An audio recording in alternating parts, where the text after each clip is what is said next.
You're listening to Socialist World, a podcast from the Independent Socialist Group. Housing! When do we want it? Now! When do we want it? Jobs! When do we want them? Now! What do we want? Abolish ICE! When do we want it? Now! What do we want? Trump out! When do we want it? Now! If we don't get it, shut it down! It's funny to look back on the article that we wrote in August, the Mamdani rocking the boat or keeping it afloat, and sort of seeing how that has played out now. I mean, I was getting texts from people I haven't talked to in years. I'm like, congratulations, Mamdani won. So my name is Milena. I am a founding member of ISG, but I was organized a few years before that as a socialist. I'm currently finishing my Master's of Social Work program at the University of Southern Maine, which means I am represented in a part of the union UMaine Grad Workers, which is associated with UAW.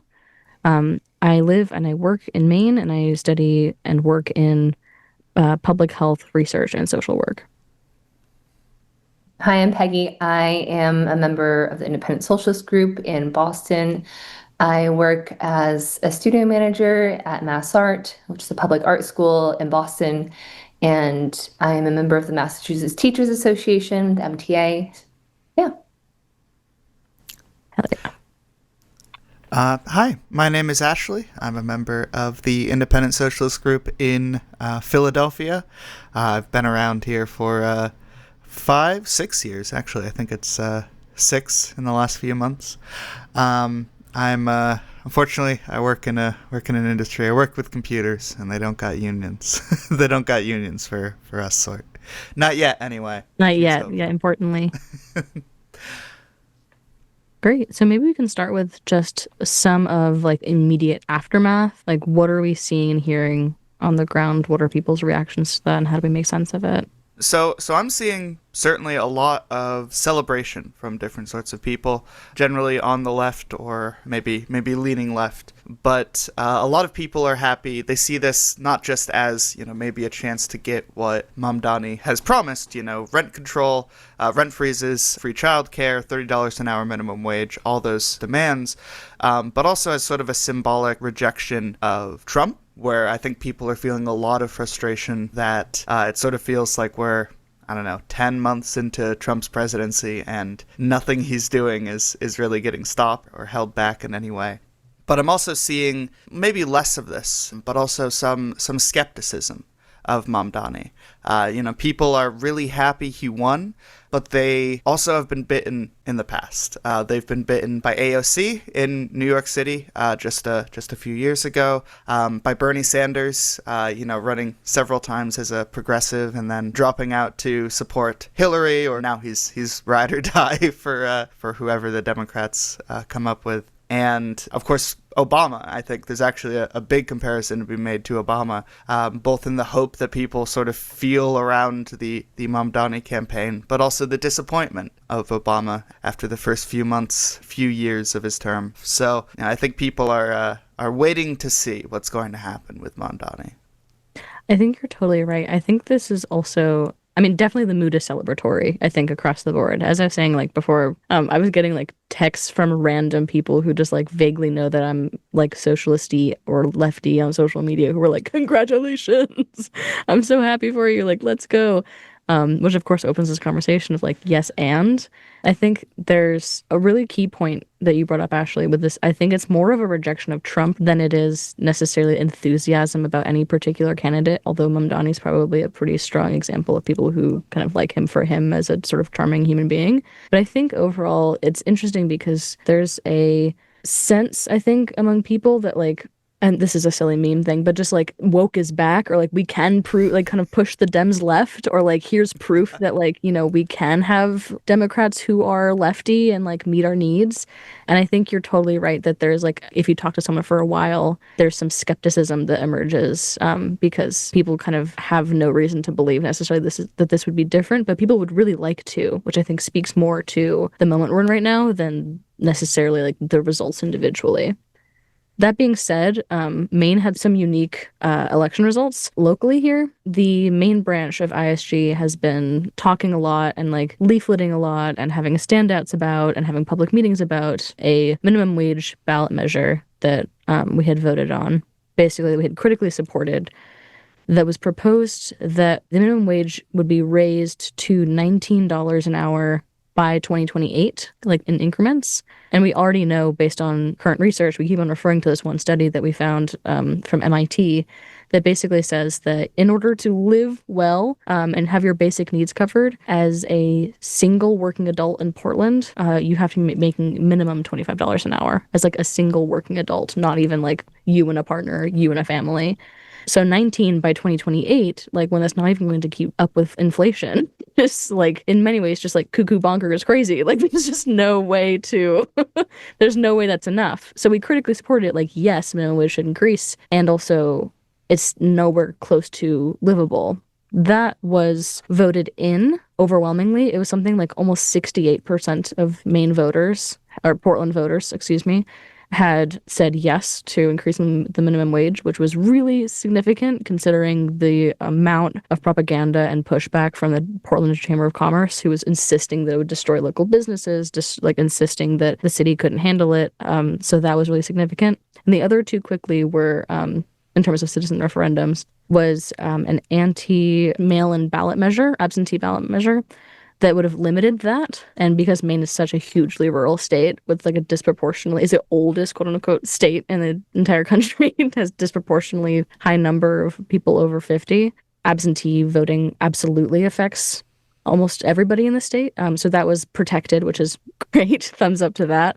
And then finally, Maine enacted a red flag law that will basically keep more protections in place, or instate more and higher quality and more frequent protections against basically like your ability to get a gun really quickly in Maine, which is significant due to the Lewiston shooting here a couple years ago, maybe a year or two ago. So locally, there's lots of excitement about these small measures that I think have really big repercussions for the rest of the country. So I think there's lots of celebration around that. And then also the sort of skeptical celebration of what feels like any small win on the level of Mamdani or federally. Is that any different in Boston, Peggy? It's interesting because I think we've been working on a rent control ballot initiative. And when I say we, I mean the Independent Socialist Group members in the Boston area and also out in Worcester. We've got folks from across the state, also out in Western Mass. But I think definitely the question of affordability, which Mamdani was running on, is something that is really, really big in people's minds. And there are these wins like minimum wage in Portland. And I'm also thinking about elections last November in 2024, where there were wins across the country when it came to things like sick time and also abortion rights. And I think there are many issues that working people are looking toward that they actually are getting done more on a state level or city level, like in Portland. But people, I think, are really feeling the pinch in terms of the cost of living crisis, the housing crisis. And I think when I'm thinking about the Mamdani campaign and why he won it, I think it's very much speaking to people's struggle today in terms of being able to get by. Minimum wage in the US is still at the same level it was at in 2009, $7.25. Sorry, I just cannot believe it's so shocking. Imagine working for an hour and then someone hands you like a gallon and a half of milk, like 2 bags of chips. There's no way that is even remotely passable for livable. But sorry, as you're saying, it's crazy to hear it out loud. Yeah, no, it's really absurd, like what people are having to pay now at the grocery store. And I think that's been big on people's minds the last week or two because of the government shutdown and federal workers not getting paychecks for a month basically of being without pay.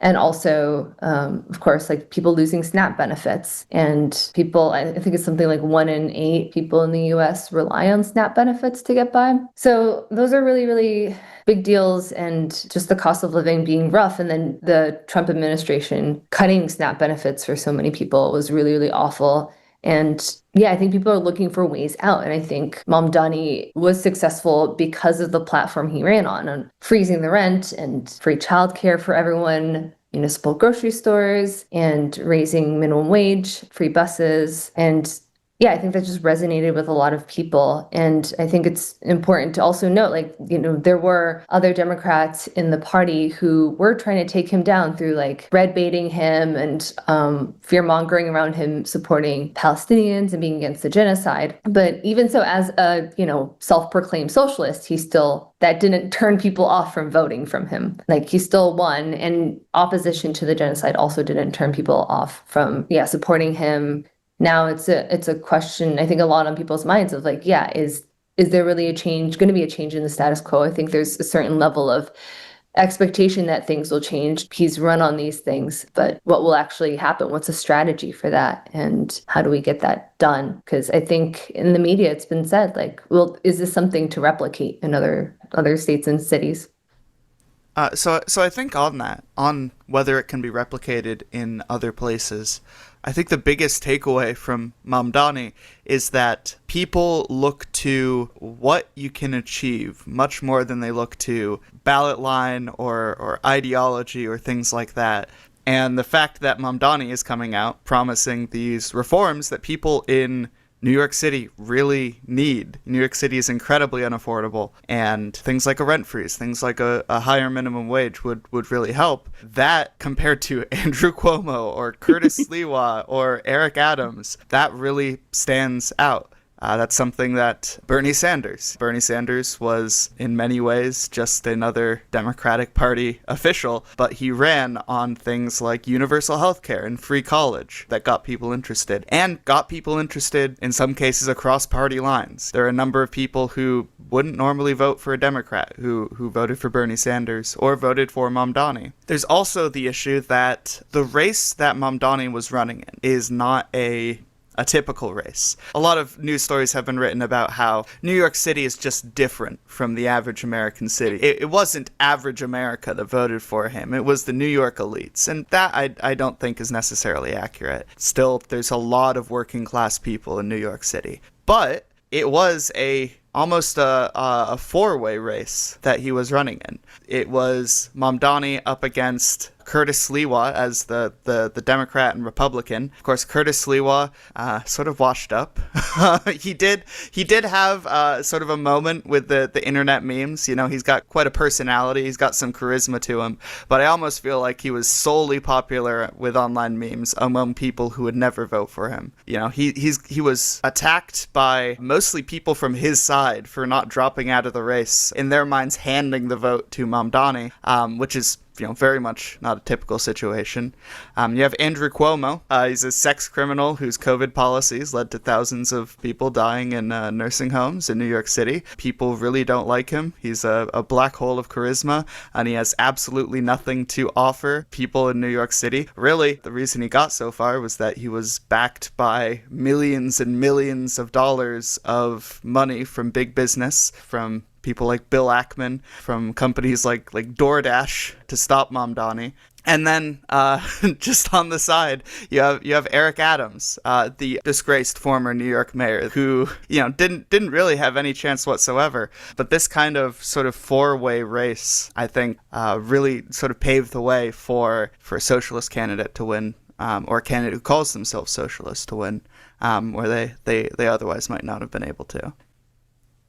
I do think, though, it's bringing up who he was running against. And sure, what happened in New York City may not be able to be replicable. It's also interesting because he ran against Cuomo in the primaries, Democratic Party primaries, and then had to kind of basically also run against Cuomo again. And sometimes there's these arguments about, like, you need the Democratic Party if you want to run any election because they have this whole infrastructure in place. They've got funding channels that they can help set up, or they've got data on who to door knock at, all these tools. They have a ballot line that you can use. I think it very much could have been the case that, like, Mamdani could have run independent, especially after the primaries, and done very well and not needed to stay within the Democratic Party. At that point, I think there were people who already knew about him, and supposedly the campaign says that they had 100,000 volunteers involved. I mean, if that's really the case, there was a lot of door knocking, and that could have been used for him to run on an independent basis. And I say run independent because I think it's important to also, like, point out he ran as a Democrat, he is a Democrat, and We wrote an article, I actually wrote an article on Mamdani this past summer, and he was a state assemblyman before he ran for mayor. And even prior to that, he had worked on Democratic Party campaigns before as well, I think as early as 2013, 2014. So he's not new to the Democratic Party. But I think something we raise in talking about Mamdani, these are really good demands. That the platform he ran on was really, really good. How do we actually achieve that? And the need to be building mass movements around these things, because already Kathy Hochul, who's the governor of New York, is saying we are not raising taxes on the rich. And in order to fund some of the things that Mamdani is talking about, he's been saying we're going to increase by 2% taxes on millionaires. Now, there's going to be more involved. He can say that, but there's a lot more that will need to happen in order for things like free childcare and free buses and freezing the rent can actually be enacted. But we talk about the need to build mass movements and also an independent party to help win those things. And yeah, I think it's something that might already be cropping up in the sense of seeing the other members of the Democratic Party respond to Mamdani and be kind of countering what he's raising. Yeah, definitely, I think has left a lot of center conservative, sort of capital T traditional Democrats sort of scratching their heads like, why is he winning? What's going on? What are we doing or not doing when the answer is so obvious, I think, in terms of like discussing cost of living even. I mean, I think that's definitely part of the same sort of winning logic that Graham Plattner in Maine is sort of utilizing and sort of credits part of his popularity, even despite all of these like Reddit posts and like tattoo cover-ups and everything. He's still staying in the race to try and de-seat Susan Collins. But yeah, similar logic where like people are, I think, at large really confused in the establishment, so to speak, about why these candidates are popular. And the answer is like any semblance of discussion of working class issues is going to get popular. Because people need to be seen, heard, and recognized in their struggle to survive. And people like Cuomo, for instance, like have no interest in doing that and never have historically. Although I think we disagree with, the Democratic Party being the answer ultimately, there is, of course, like the platform itself, like there's solid points, like there's political agreement to a certain degree on affordability and the raising of the minimum wage and what have you. I just think it's not possible in the infrastructure of the Democratic Party, and it won't be in the future. Peggy, you mentioned something about after Mamdani sort of got going and won the nomination, that he could have even left the Democratic Party and still won. And something I wanted to sort of pivot off of that point is, a lot of people, when DSA candidates or others talk about running as a progressive or as a socialist on the Democratic Party ballot line, they say you can't win as an independent in the U.S., or it's just impossible to win if you're not running in the two corporate parties. But I would say almost in this election that Mamdani won in spite of being a Democrat. Yeah. I mentioned before all that corporate money that was raised against him, but also all of the Democratic Party officials that sort of came out either against Mamdani or sort of refused to support him, like Chuck Schumer, Hakeem Jeffries, Kathy Hochul. I guess Andrew Cuomo, really himself. He is a Democrat, and right now, of course, after he won, they're all playing nice and they're saying we always supported you, we were always your friend. But while he was running, they were doing their best to stop him from winning. And something the Democratic Party is really good at is taking a movement either against the Democratic Party or sort of that's trying to push the Democratic Party in a certain direction and sort of absorbing it into the Democratic Party and sort of manipulating it away from its original aim. And you can see after Mamdani got the nomination, I didn't hear a single thing from him that was putting anything new forward. It was just walking everything he said back. It was, I didn't say to defund the police. I didn't say I was an anti-Zionist.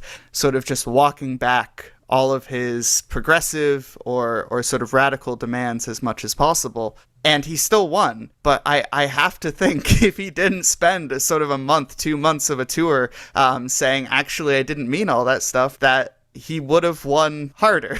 That's something we've said time and time again about the Democrats, is people try to join the Democratic Party because they think they're going to change it, and the Democratic Party changes them.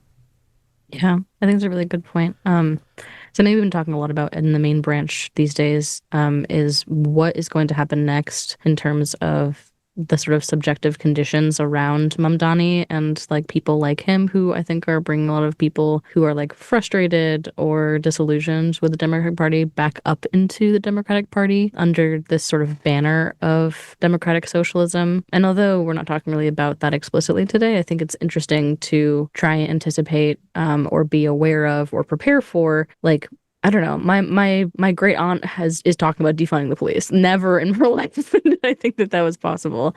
I think there's like a lot of excitement, or at least, as we were saying earlier, like tolerance of socialism, as in like saying that you're a socialist or saying that you're pro-Palestine or what have you is not like inherently a turnoff or like inherently means that you have to exit the race. So I think there's capacity for more mainline acceptance of, or mainstream acceptance of, the word socialism and more over interest in it, or joining organizations like our own. At the same time, as you were outlining, Ashley, I think it's more likely, unfortunately, to sort of be altered by sort of the machine and then sort of be spat back out. And I think there's capacity there for like the word socialism, for instance, or the like ideas of, people thinking that this is socialism the way that we mean it, as being sort of dragged through the mud and being, well, I don't trust this. Like, there's no reason for me to buy into this at all, because last time I did that, I got a hand slapped, And I think it's also very much the case that the Democratic Party has people go in trying to reform it and thinking that it can be pulled toward the left, have only been shown to be pulled toward the right, as we've seen with AOC and Bernie Sanders and others as well. Bernie Sanders is basically a Democrat, except in every way except by name. But I do think it's interesting to consider like the forces beyond just Mamdani, because I think there are people drawn to his demands, his campaign, and there is this new group that's formed that seems like it's spearheaded and led by 5 New York DSA members, Democratic Socialists of America, and Mamdani is a member of that, but has cut himself off from them in certain ways. On the campaign trail, he was basically like, I'm not them. There's certain things I disagree with them on. So he wasn't running as like, say, like a DSA member, and that like they really decided what he did with his campaign. But there are now members of that organization who have started this new group called Our Time for Affordable New York City. And they're saying they want to keep the momentum up from the campaign to try to win the platform that Mamdani ran on. And that group has explicitly said that it will be independent of the city government, of City Hall, and of the Mamdani campaign. They do not plan to coordinate with either of them, but they are asking people to get involved and to still tap into the 100,000 or so volunteers, or people who signed up to volunteer, to try to win these demands. And it's going to be interesting to see what exactly they do. They are taking donations, and said that they'd be disclosing any donations, who donates, any donors who donate over $1,000. But where does that go? I wonder how that looks like on the ground with people who are getting involved, and will people be seeing the need for there to be an independent political movement going on that does demand rent freeze for all in New York City? It was only for the rent stabilized units in New York City, not for all New York City renters. There needs to be a lot more protections. And, there's the potential for those who have been engaged with the Mamdani campaign, if things go the way we're expecting them to. And a lot of the campaign demands don't get fulfilled or get blocked, or, I was listening to an interview with one of Mamdani's transition team people. I think her name was Melanie Herzog. She was saying, like, things take time. Change takes time. And we've heard that before. De Blasio, when he ran in 2013 or so, he was also running on similar kind of progressive demands that Mamdani was as well, and talking about universal pre-K and taxing the rich, all sorts of things. And when you look at the end of his 2 terms in office, he really didn't deliver on a lot of things he said he was going to. So I think Mamdani is not unprecedented. There have been other Mamdanis before.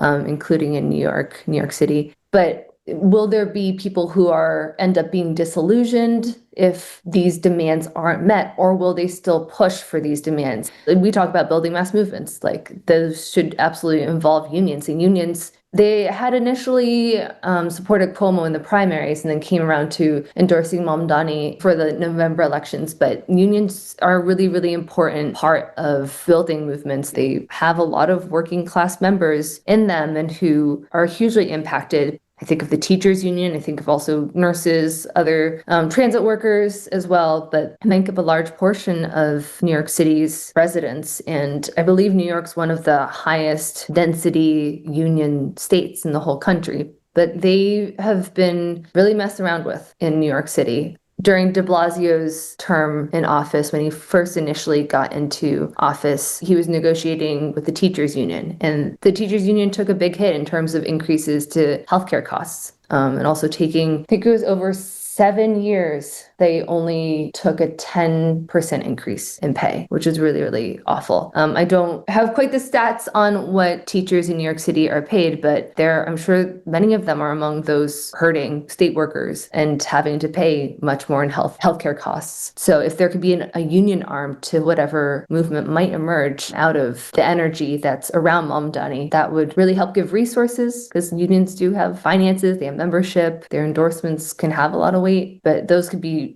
boots on the ground in terms of building rallies, door knocking, talking, getting the word out about protests in terms of doing occupations and strikes and whatever it might be. Those are the tactics we do need to make demands, because when you take on the corporate class in New York City, but it's also the corporate class across the US and also worldwide too, you're not going to be able to just legislate that. You need pressure, and it's similar to the pressure that was necessary to winning 15 Now in Seattle, which was the first place that we got 15 an hour when that movement was going on, and that did have a union component to it. That was definitely a campaign at the time for a socialist to get into office in the city council, and Shama Sawant's campaign was built off of 15 Now, help fuel 15 Now, and it was mobilizing before, during, and after the election. And they packed City Hall, had much larger protests through her campaigning efforts, and they got $15 an hour in 2015 or so, first in the whole country. So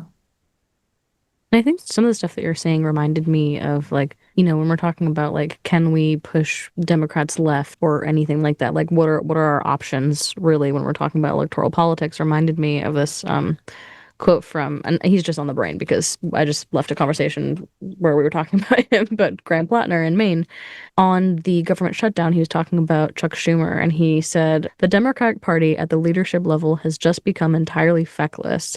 It is his job to make sure that the caucus is voting along the lines that are going to be good for the people. He is completely unable to rise to this moment in American history. We've got to get rid of them." Plattner said of Democratic leaders, "They've got to go." And it's brother, the call is coming from inside the house. Please, please, please. And I think that, to me, distills this question of revolution versus reform, and how we know based on history and our methods and strategies and our sort of philosophies that we're not going to reform the Democrats or the Republicans for that matter. We're not going to reform either corporate party. And as much as we'd like it to be, the revolution is not happening tomorrow. So what is our task right now? Everyone's in a really celebratory mood. How do we not bring the party down, but also still bring up really important ideas about I see where you're headed and I want to help you get there. Because the task we're talking about is offering the transitional program, which if anybody listening wants to take a look, you can look on our website. It's what we stand for is basically the tab on the website where you can see the whole list that starts with increasing minimum wage and then taking the top 100 companies under public ownership.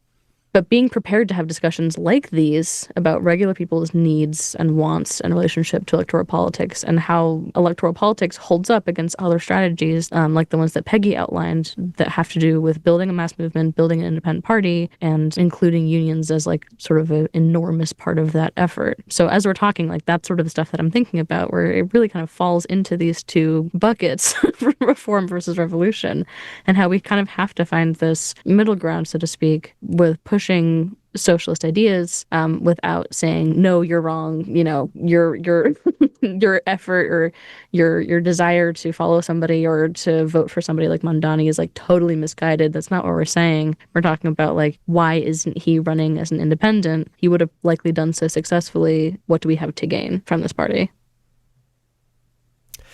And off of that, something we've alluded to so far, but just to focus on it for a second, is that Mamdani is not locked in to being in the Democratic Party. He can still break from the Democratic Party. And this is Same something with Graham, if you're listening. Graham, if you're listening.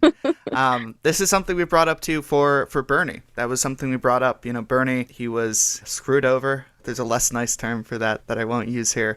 But he was screwed over by the Democratic Party twice through the sort of machinations of all the sort of backroom tactics they have to make sure that the party dealings go their way. And he had a huge base of support, and he could have broken from the Democratic Party and run in the election, and probably done fairly well. If he didn't win in 2016 or win in 2020, he at least would have created this base to continue organizing from. And that's something Mamdani can do as well, especially now that he's in office. There's not an election to lose. There's not a lesser evilist argument that he has to stay there. He could today leave the Democratic Party and take his movement of like the however many volunteers that are campaigning for him and trying to get him in office, and take that force and use it to push for independent politics and push for actually achieving his demands in New York City.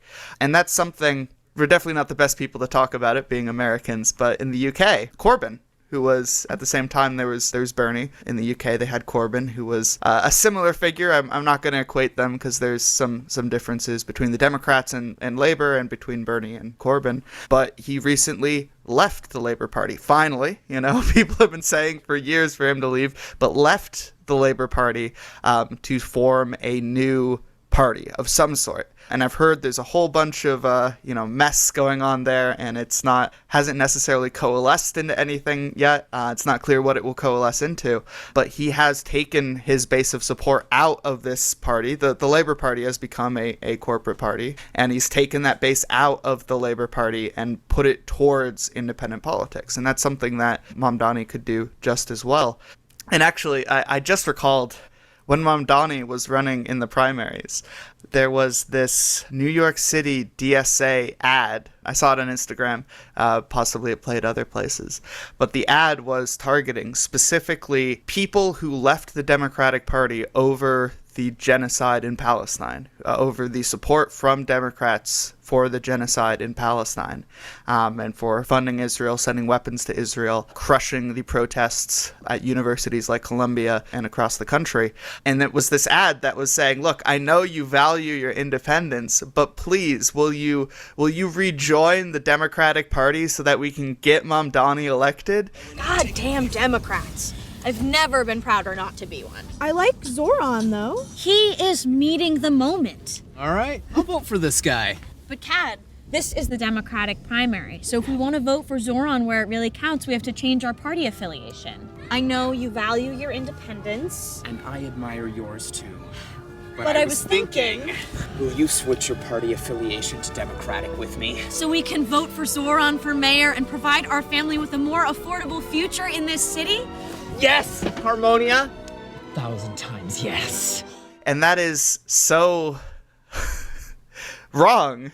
Like, you're bringing up like this fantastic reason to split from the Democrats, their support for a genocide that is happening, is still happening, and telling people, no, cast away your opposition, cast away everything you know to be wrong, because we have to get this guy elected. And that's the role he's going to continue to serve while he is in office, of telling people, no, I know that the Democrats have screwed you over in all these different ways, and I know that you are aware that the Democrats do not work for you, but ignore that because you have to vote Democrat. That is sort of the role he is playing, even though I don't think he necessarily wants to play that role. That is sort of the role he is put in as he continues to work in the Democratic Party. Yeah, I think you're entirely right. Yeah, I think too, it reminds me of how you really, at the end of the day, you can't separate a member of the party from the party. Even if you're a member who's claiming, I want to move things to the left, and maybe you genuinely do want to move things to the left. The Democratic Party is a private entity. It isn't democratic in any way. How do you actually, what does it mean to be a member of the Democratic Party? There's no accountability. And I think we've seen that be the case. And there are going to be, there are corporate interests that the Democratic Party defends. And I mean, it's so much the case that will you receive funding again to be able to run future campaigns? The money of these corporations and the wealthy that ultimately determines the path of the Democratic Party ends up having the final say. And if you're not willing to accept that, like, your career is pretty much over. But yeah, you can't separate the individual out from the party. And what does it say to be in a party that's okay with its members supporting genocide and approving funding for genocide? What does it mean to be in a party that ultimately, yeah, is fine with increasing police budgets and the crackdowns on pro-Palestinian protesters, but also on just in general freedom of speech?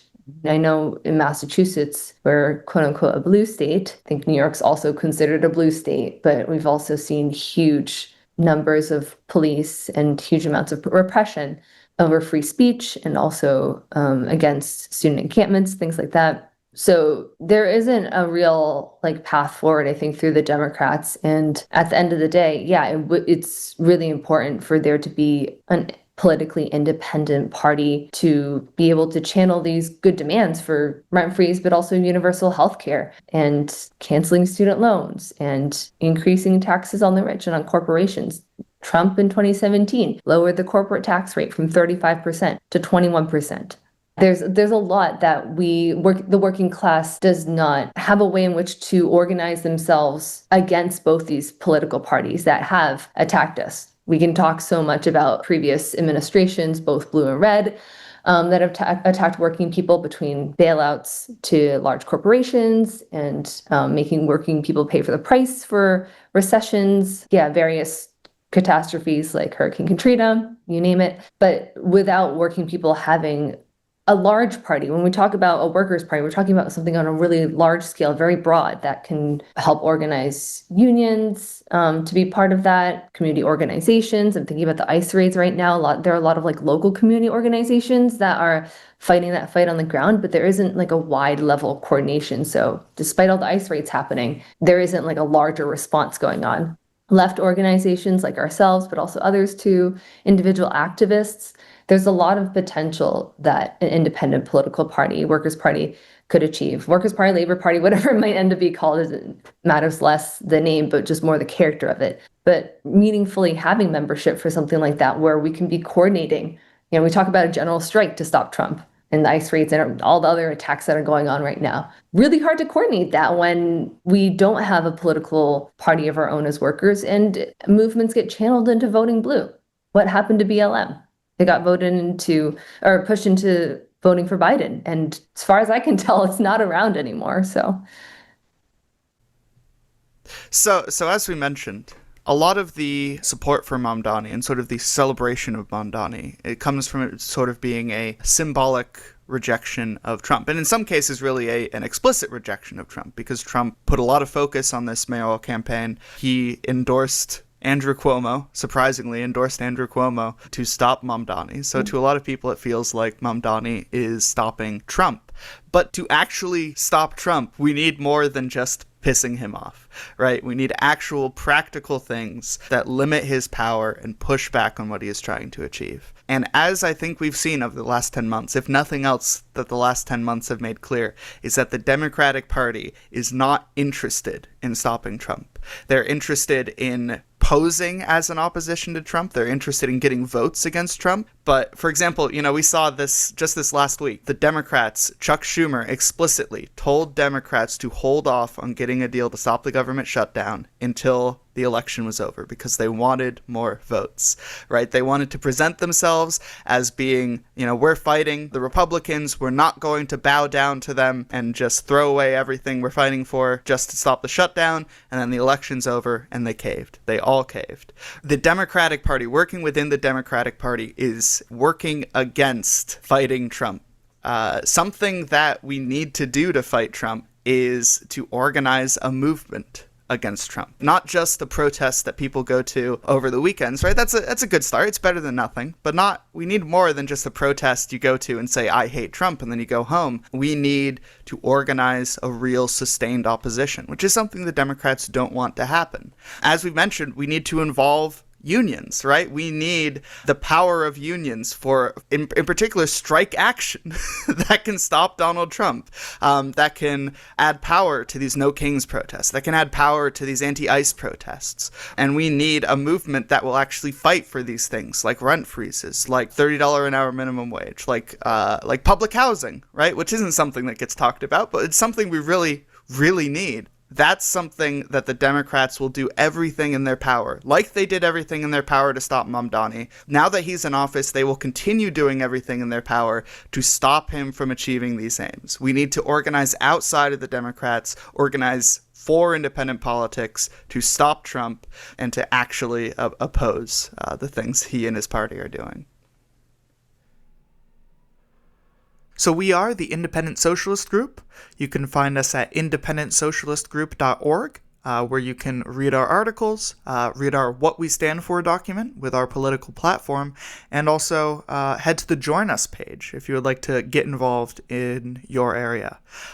We also are on Facebook, Instagram, and of course, you can subscribe to us on your podcast platform of choice to receive new episodes when they are released. Thank you for listening. Thank you all for coming out. Keep up the fight.